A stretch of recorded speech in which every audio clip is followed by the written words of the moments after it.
All right, with the latest roster reveal. Oh crap, where did you go? Slaanesh. Slaanesh just came out.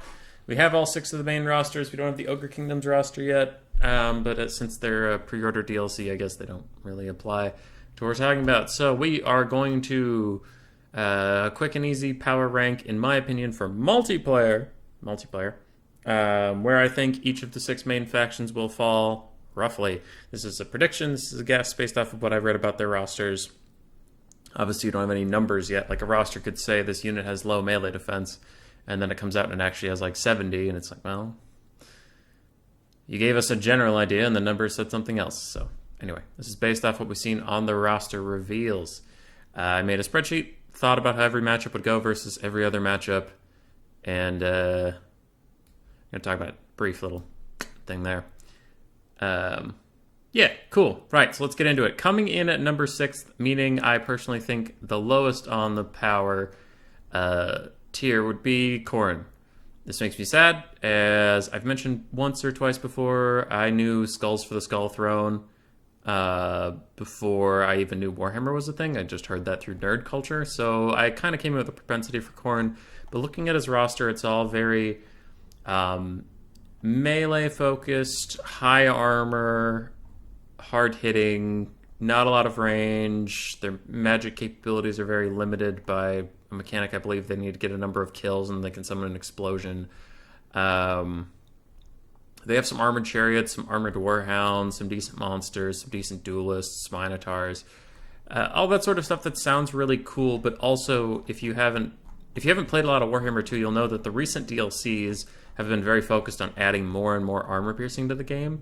And looking at the roster reveals for every other roster, there is a lot of armor piercing prowess there. So I don't think having a faction based around being high armor is going to be the best way to go. Also lacking almost any ranged capabilities whatsoever. They're going to struggle against airborne factions with, I believe they only have a couple aerial melee options, as in like Furies and that sort of thing. So I thought Khorne would beat Cathay. Like, the Khorne-Cathay matchup, I think will favor Khorne. Cathay has strong gun pieces, but they need to defend them, and I think Khorne will actually be able to slap through the front line quickly enough to get onto those guns and do well there. But otherwise, I see them losing to Kislev.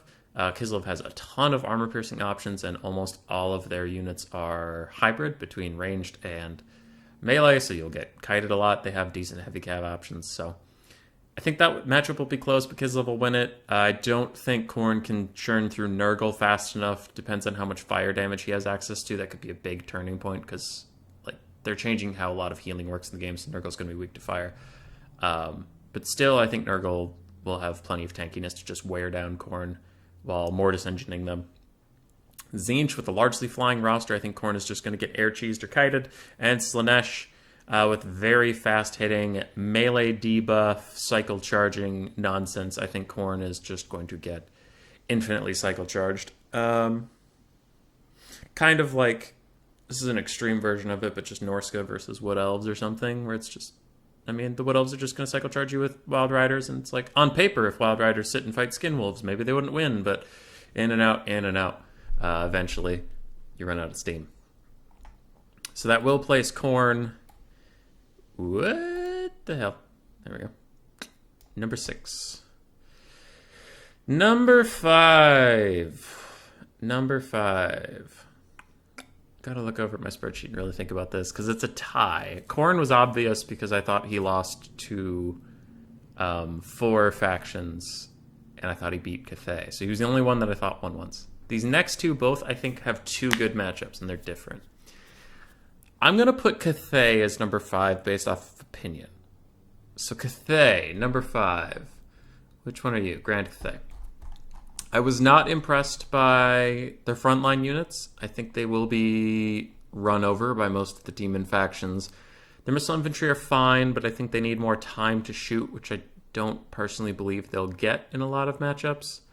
Crossbowmen are fine. They don't have a ton of armor piercing in their basic missile stuff, so to kill a lot of the armored demon factions, they'll need to invest in elite range, which means less to defend them. The cavalry seemed neat, but probably expensive, kind of like Royal Hippogriff Knights, so they'll most likely just get weighted down by numbers. Terracotta Sentinel, most it's a large kind of duelist character, but I think the demons just have better tools for that. And then I think these flying little balloon things are going to be neat. But a lot of, I mean, all the demon factions have access to like Furies or Harpies or some sort of flying nuisance. And Zinch specifically dominates the skies. And Kislev, like we said with Khorne, has a bunch of hybrid stuff, so they have a bunch of ranged. I just think that in Game 3, these sky junks are going to be big targets, whereas in Game 2, they might have been a little more neat. And when the Game 2 factions get integrated in, it'll be fine. Also, since like 4 out of the 6 factions in this are hard rush, artillery pieces aren't going to be as big of a game changer as they might be in other scenarios. So I think Cathay is a fine faction. I just don't think they're in an ideal setup. Also, with their lords being these like dragon hybrid caster monster people, they're either going to be lukewarm melee combatants, or they're going to be so expensive they limit your roster. And I think the demons just have focus a lot better. In my opinion, I don't think they're a bad faction. I mean, they're 5th. I think they're going to be above Khorne. So looking at the matchups, for Cathay, I think they will beat Kislev in most of their matchups, because I do think their basic gun line and artillery pieces will do well against Kislev. Kislev doesn't seem like they're the fastest faction in general. They're kind of medium speed. Again, I don't see the numbers. We have to base entirely what we see on the roster reveals. I think Kislev will walk at them and get cut down, and then they don't have enough shock damage to really get through the front line as fast as they need to before taking too much damage and getting ground down. I think Khorne will beat Cathay. I do think Khorne has enough frontline prowess to get onto those guns and shut them down. I think Cathay will be good into Nurgle, because Nurgle's whole thing is having a lot of health and slowly beating you down. And I think Cathay will love to shoot Nurgle on his approach. Otherwise, I think Zinch will own the skies, so they can just destroy any air power Cathay has. And if Cathay doesn't have any air power, then you dominate the skies as Zinch, and you can run around and shut down all the artillery at will. And I think Slaanesh will be way too fast. Way too fast for Cathay to keep anything online. So, with that, I will put Cathay in 5th. Image. No. Free transform. There you go. Trinky. Go away. Cathay doesn't have an image I could find, so I just took a screenshot of their thing and cropped it a bit. Anyway, 4th place will be Kislev. They were close with Cathay. I think they will have, in their bad matchups, I think Kislev will have more teeth than Cathay, more upset potential. So that's why I'm going to put them in 4th. But I also think they have 2 good matchups and 3 bad ones. So for Kislev, we have a lot of hybrid units on the roster, a lot of ranged and melee, armored, slower it would seem, medium to short range, decent amount of skirmish, but also hard hitting. They're a real jack of all trades sort of faction with a lot of heavy cav options, some neat monsters, but not a lot of artillery. Not a whole lot to say here. We've talked about Kislev a little bit, but they're just a we do a bit of everything faction with a lot of good armor piercing options. I'll give them that, especially for, I believe they have throwing axes, and I mean we see great swords. Bears have good armor piercing, I'm sure. So yes. Where does that put them on matchups? I think they'll lose to Cathay. We mentioned that. We talked about Khorne. I don't think they will have the sheer stopping power to get through Nurgle, because Nurgle seems to have high health pools, and it sounds like Kislev's going to have limited ammunition, but it's armor piercing. Well, that's neat, but Nurgle's not supposed to have a lot of armor. He's supposed to have high health pools and regen them. And I don't see a lot of fire damage on the Kislev roster, so I think they'll struggle against Nurgle a lot.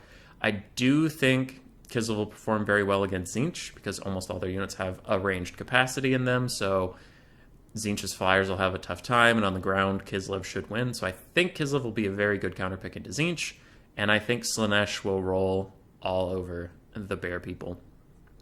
Slaanesh's roster, as we saw, we could talk about a little bit, has a lot of debuffs, a lot of cycle charging, and as far as I can understand from Kislev, it looks like they're going to be slow in general as a faction, so I don't think they'll be able to keep up with the cycle charging, and the debuffs are going to be a real problem for a human faction that'll probably have leadership issues compared to the demons. So I'm going to put Kislev at 4th. This is where it starts to get tricky. Third. Both 3rd and 2nd have 3 winning matchups, so now it's just going to be a judgment call. I am going to put our boy Zinch at 3rd. This was a tough call. Tough call between 3rd and 2nd. Zinch, really good flying capacity, decent ground options, though I can't imagine Zinch's infantry having good armor. Look at them. They're just weird blob things. They have some decent ranged components with the pink horrors and exalted pink horrors and stuff. Their cavalry looks neat. Their chariots look cool. A lot of flying, but no real monsters. Very magic reliant. And they have those shields that have been mentioned, but essentially it looks like they get a shield when they're out of combat for a little bit, which would be okay, but that can struggle against factions that won't let you get out of combat for a bit. Yeah. I think Zinch will be generally strong. It's going to be kind of like a Vampire Counts playstyle, though, where it's going to be slow in a weird way because they'll want to pull away and get their shields, so it'll be a lot. Oh, hi, cat. We have a cat. Yeah. So looking at the matchups, I thought Zinch would beat Cathay, as we talked about before. We talked about Kislev and Khorne, but I think they'll lose to Kislev. I think they'll beat Khorne.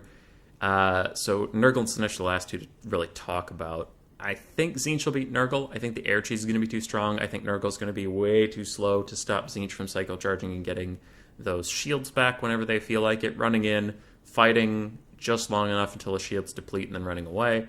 Zinch will be very strong at that, I believe. Also, they will dominate the air game. And Nurgle's artillery pieces don't look like they're going to do a lot of damage to single units.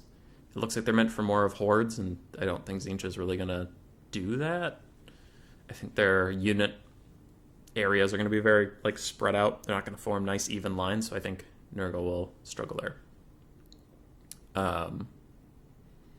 Yeah.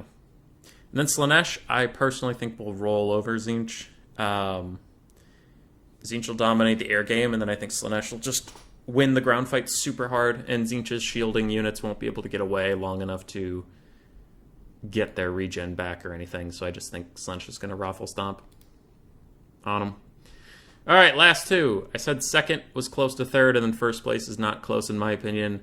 Who could it possibly be? Second place, I think, Nurgle. Nurgle's neat. Looks like a good mix. We've talked about a lot of the matchups before. I think they have two bad ones. I think Cathay and Zinch are going to roll over them just by shooting them to death or cycle charging effectively.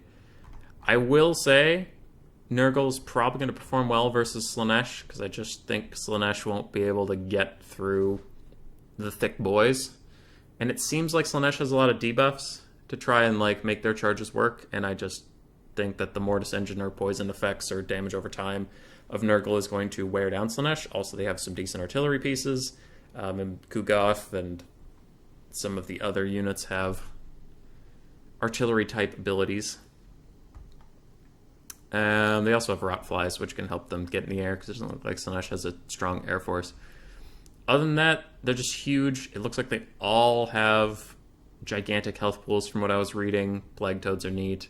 The faction is overall neat. I also really liked their spells that were revealed. I think their spells are super neat.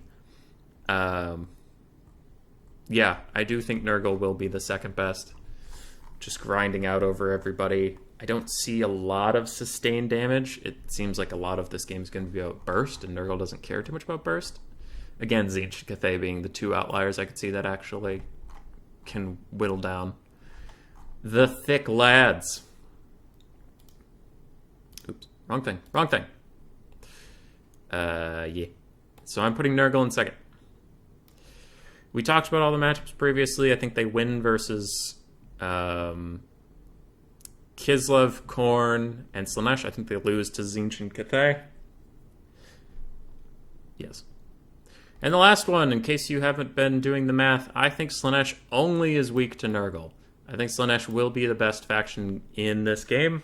From what we saw from their roster reveal, I'm honestly a little scared about balance for this game. Because, well, one, things are worded weird. So Slaanesh roster reveal had the most information of any so far. A lot more details about what's going on.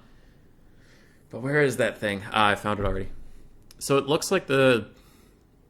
What are these? The Heralds? Heralds of Slaanesh have grace a ward save that greatly improves melee defense and physical resistance.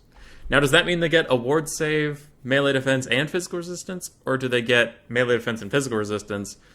Or do they get ward save and melee defense? Either way... Sorry. Cat hair got on my nose and now it's itchy.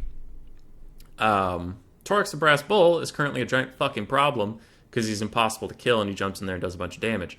And it looks like they're giving Brass Body to Slaanesh. So there's a bunch of... that's one example, but there's a bunch of things I see in here that like, oh, the problems I currently have with the game design are just getting put on this roster too. All right. Slaanesh just looks like they're going to be a very unbalanced faction. Either their numbers are going to be good enough to kill you, or their numbers are going to be so bad that they're terrible.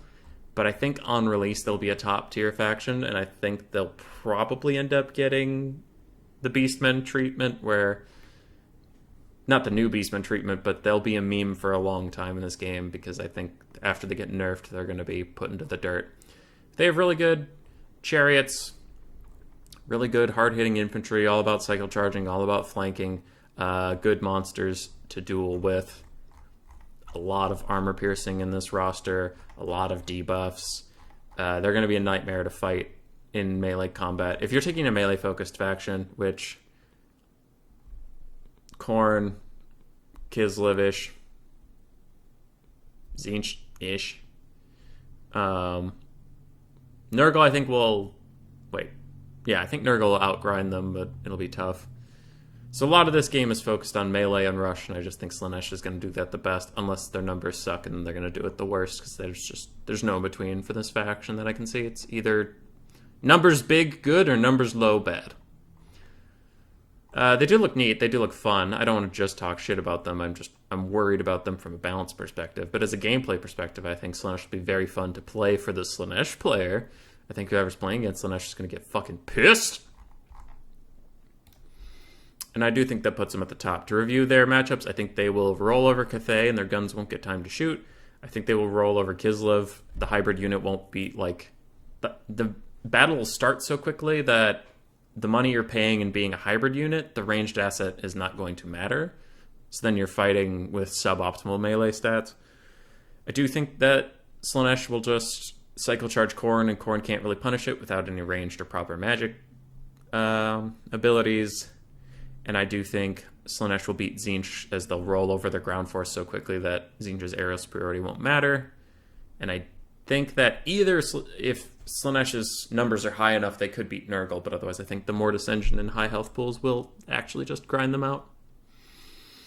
And that's my tier list, that's my thoughts. If you don't like it, it's an opinion. It's an opinion. I did a tier list for how difficult I thought it was to learn a faction in Total Warhammer 2. And there was a lot of people appreciated it, but the blowback I got was some people skipping to the end, seeing things, and then disagreeing without listening to the reasoning I had. So I'm sure that this will go well, and there will be no drama about it. I'm sure everyone will agree with me. But if you don't like it, it is an opinion. You are allowed to have an opinion. All right? All right, Ed? They're allowed to have opinions. They're allowed to have opinions, and I'm allowed. No cry. And I'm over it. All right. Bye forever.